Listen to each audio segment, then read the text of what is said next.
तो हेलो, कैसे हैं आप। आज हम पढ़े क्लास 10 के क्षितिज के काव्य खंड का पहला पाठ पद। तो चलो पढ़ाई करते। तो इस काव्य के रचयिता है सूरदास जी। सूरदास जी का जन्म सन 1478 में माना जाता है। सूरदास वात्सल्य एवं श्रृंगार रस के श्रेष्ठ कवि माने जाते हैं। इनकी प्रमुख रचनाएं हैं सूर सागर, साहित्य लहरी और सारावली। इनकी मृत्यु सन 1583 में हो गई। प्रस्तुत पंक्तियां उस समय की है जब श्री कृष्ण ने मथुरा जाने के बाद स्वयं न लौट करके उद्धव के जरिए गोपियों के पास संदेश भेजा था। उन्होंने योग का उपदेश देकर गोपियों की विरह वेदना को शांत करने का प्रयास किया, परंतु गोपियां ज्ञान मार्ग की बजाय प्रेम मार्ग को पसंद करती थी।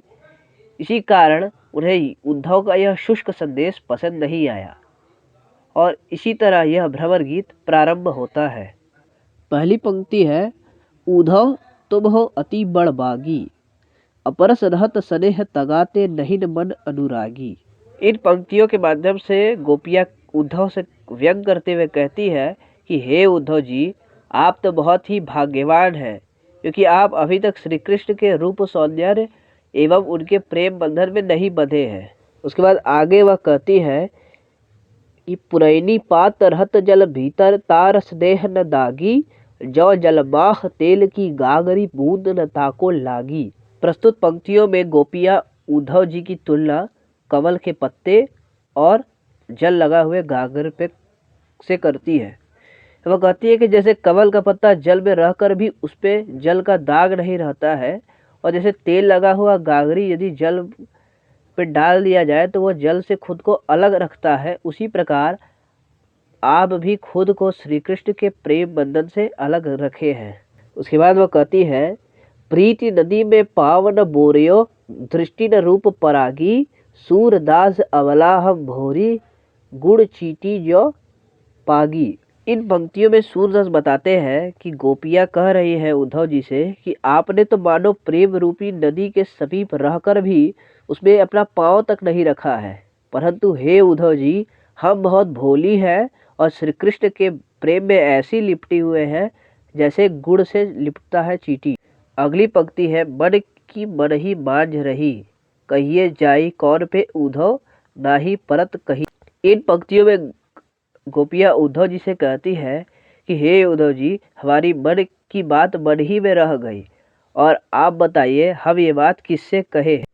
अवधि आधार आस आवर की तन भर की बिथा सही, यानी कि हम उनकी आने की आस के आधार पर ही तन मन की पीड़ा सह रहे थे। अब इन जोग संदेशनी सुनी सुनी बिरहनी बिरह दही, अब यह योग संदेश सुन करके हमारे विरह रूपी अग्नि में यह दही का काम कर रहा है। चाहती हूती गुहार जितही तय, उततय धार बही, सूरदास अब धीर धरही क्यों, मर्यादा न रही।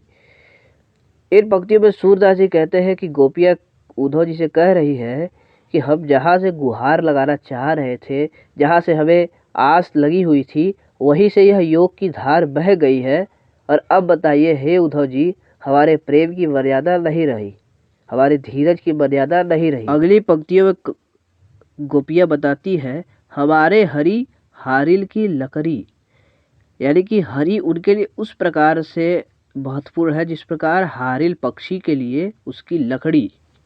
मन क्रम बचन नंद नंदन उर, यह दृढ़ करी पकड़ी, और हमने अपने मन क्रम वचन से नंद के नंदन अर्थात भगवान श्री कृष्ण को अपने हृदय में दृढ़ता के साथ पकड़े हुए रखा था।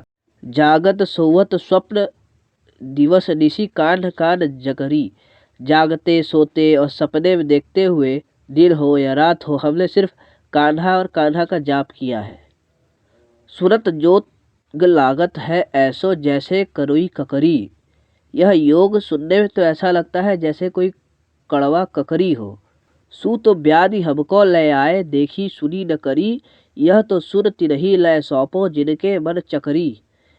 और सूरदास बताते हैं कि गोपियां कह रही है उद्धव जी से, हे उद्धव जी, आपने तो यह हमें एक ऐसी पीड़ा दे दी है जिसका न किसी ने सुना है न ही किसी ने भोगा है, और यह आप यह योग संदेश आप उन्हीं ही दे दीजिए जिनके मन चक्री के समान है, अर्थात जिनका मन एक जगह स्थिर नहीं है, क्योंकि हमारा मन सिर्फ श्री कृष्ण के स्मरण में लीन रहता है। हरि है राजनीति पढ़ी आए।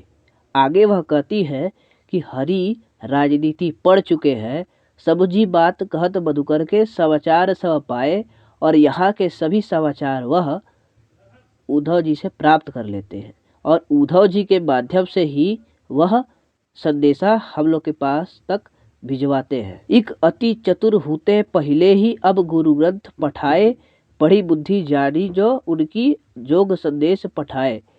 एक तो वह पहले से ही इतने चतुर थे, अब वह बहुत सारे ग्रंथ भी पढ़ चुके हैं और इसी कारण से उनकी बुद्धि और बढ़ गई है और इसीलिए वह योग संदेश हमें पढ़ा रहे हैं। उद्धव भले लोग आगे के परहित डोलत जाए, अब अपने मन फेर पई है, चलत जू हूते चुराए।